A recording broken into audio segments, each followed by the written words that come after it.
আজকে বঙ্গে এসছেন স্বরাষ্ট্রমন্ত্রী অমিত শাহ। বাংলার মুখ্যমন্ত্রী কে হবেন সেটা নির্বাচিত করা হবে।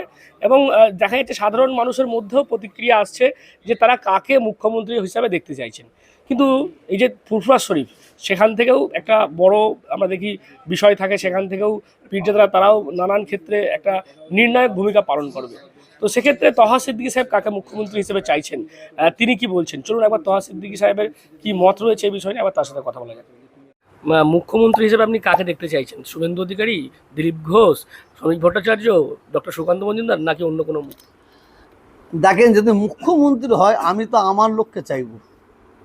শুভেন্দু সাথে আপনার তো ভালো আমি তো আমার লোককে চাইবো। বাঙালি যার এই মানে এই রাজ্যে বিজেপি আসার জন্য যার কৃতিত্ব 1 নম্বর আছে, যার পরিশ্রম 1 নম্বর আছে, আর যে লোকটা আমার কাছের মানুষ, তার নাম হচ্ছে শুভেন্দু অধিকারী। আমি তাকে চাইবো। এবার তাদের দল যাকে ভাববে তাকে করবে, তাদের দল যাকে যাবে তাকে করবে, কিন্তু আমি চাইবো শুভেন্দু অধিকারী মুখ্যমন্ত্রী হোক। কি পরামর্শ দেবেন যদি বেশি দিন বিজেপি ক্ষমতায় থাকতে চাই বাংলায়, তাহলে কি করা উচিত বিজেপির? বিজেপিকে আমি দিয়ে দিচ্ছি তো, আবার দিচ্ছি। যদি বিজেপি মনে করে আমি 10 বছর 20 বছর থাকবো এই বাংলায়, উন্নয়ন কতটা কি করবে আমি জানি না, মানুষের রুজির ব্যবস্থা কতদিন কি করতে পারবে আমি জানি না। আমি এই সরকারকে বলবো, বাংলার মানুষ কিভাবে শান্তিতে থাকবে সেই ব্যবস্থাটা আগে করতে হবে, সম্প্রীতিটা কিভাবে থাকবে সেইটা আগে করতে হবে। শুভেন্দু অধিকারী মহাশয়কে আমি সর্বপ্রথম বলবো, আপনার এমএলএরা যে বার্তাটা দিচ্ছে খুব সুন্দর বার্তা, দিতে আমি খুশি। আপনিও যে বার্তা দিচ্ছে খুশি। শুধু মুখে বার্তা দিলে হবে না, কাজে পরিণত করতে হবে। আর প্রত্যেকটা হিন্দু ভাই মুসলমান ভাইদের বলবো, খবরদার, ভয়ের কোনো কারণ নেই, ভয়ের কোনো কারণ নেই।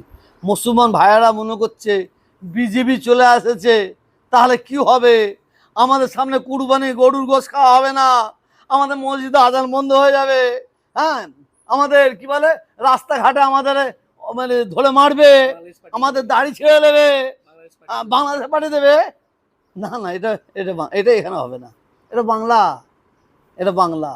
যখনই আমার প্রতি কেউ অত্যাচার করবে না, কোনো মুসলমান যদি প্রতিবাদ না করে, আপনি পাশে দেখবেন ঘুরে হিন্দু ভাইয়েরা প্রতিবাদ করছে।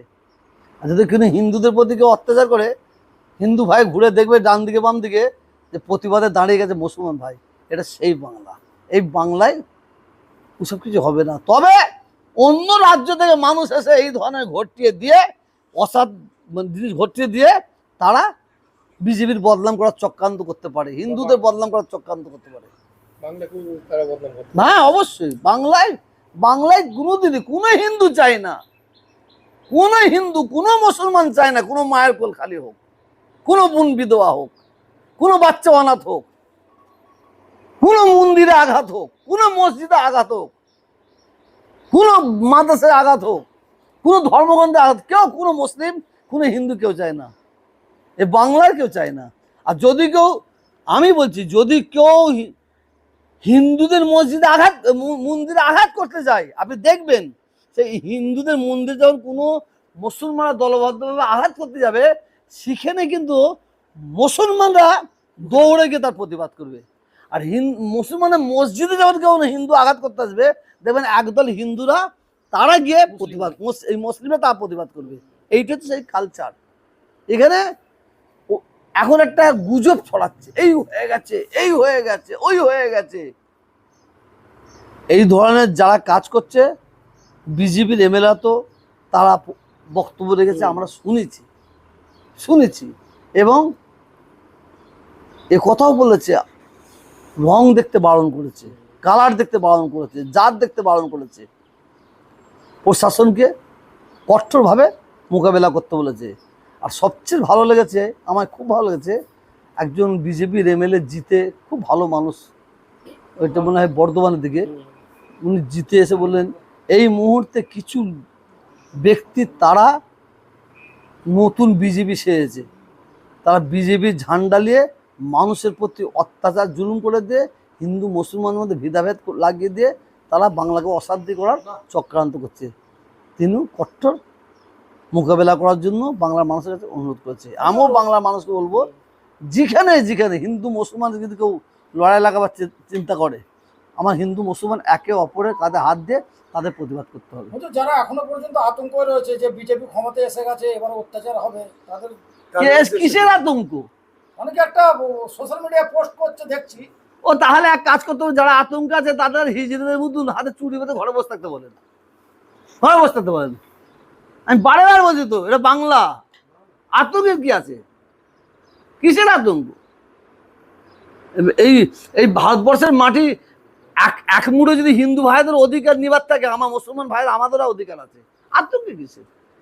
বিজেপির নেতারা বলছে তো আতঙ্কে থাকবেন না, আর যারা আতঙ্কে আছে তাদের চুরি পড়তে বলুন, চুরি পড়তে বলুন।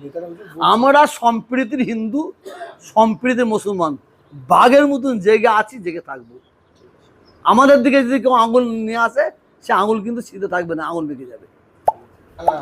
অর্থাৎ বুঝতেই পারছেন, আমরা তোহা সিদ্দিকী সাহেবের সঙ্গে কথা বললাম এবং তিনি যেটা স্পষ্ট করলেন যে যেহেতু পশ্চিমবাংলার মুখ্যমন্ত্রী বাংলাকে চালাবে, সেই কারণে বাঙালি মুখ্যমন্ত্রী হিসেবে তিনি শুভেন্দু অধিকারীকেই মুখ্যমন্ত্রী হিসেবে দেখতে চাইছেন। কারণ তার যেটা বক্তব্য যে শুভেন্দু অধিকারীর সঙ্গে এমনিতেই তার ভালো সম্পর্ক, এর আগেও ফুরফুরা শরীফে বহুবার তৃণমূলে যখন ছিলেন শুভেন্দু অধিকারী তখন এসেছিলেন, সেই সম্পর্কে সুবাদে শুভেন্দু অধিকারীর সঙ্গে যেহেতু যথেষ্ট ভালো সম্পর্ক তোহা সিদ্দিকীর, তাই তিনি আশা করছেন যদি মুখ্যমন্ত্রী শুভেন্দু হয় তাহলে নিশ্চয়ই এই বাংলা সুন্দর করে তিনি পরিচালনা করতে পারবেন। এবং তার পাশাপাশি তিনি বলছেন যে যেহেতু এটা বিজেপির দলের বিষয়, তারা কাকে মুখ্যমন্ত্রী করবেন, তবে তার যেটা মত যে শুভেন্দু অধিকারীকেই মুখ্যমন্ত্রী করলে ভালো হবে এবং বাংলার উন্নয়নের প্রতিও তিনি নজর দেবেন, এমনটাই মনে করছেন ফুরফুরা শরীফের পেশা তোহা সিদ্দিকী। আপনারা কি মনে করছেন, কাকে আপনারা এই মুখ্যমন্ত্রী হিসেবে দেখতে চাইছেন? শুভেন্দু অধিকারী, নাকি দিলীপ ঘোষ, নাকি সুকান্ত মজুমদার, নাকি শ্রমিক ভট্টাচার্য, নাকি আরও অন্য কেউ? অবশ্যই আপনারা কমেন্ট করে আপনাদের মতামত জানাবেন আমাদের ডিএনএন বাংলায়, এবং আরও এরকম খবর দেখতে নজর রাখবেন ডিএনএন বাংলা। ডিএনএন বাংলা সবার মনে, সবার ফোনে।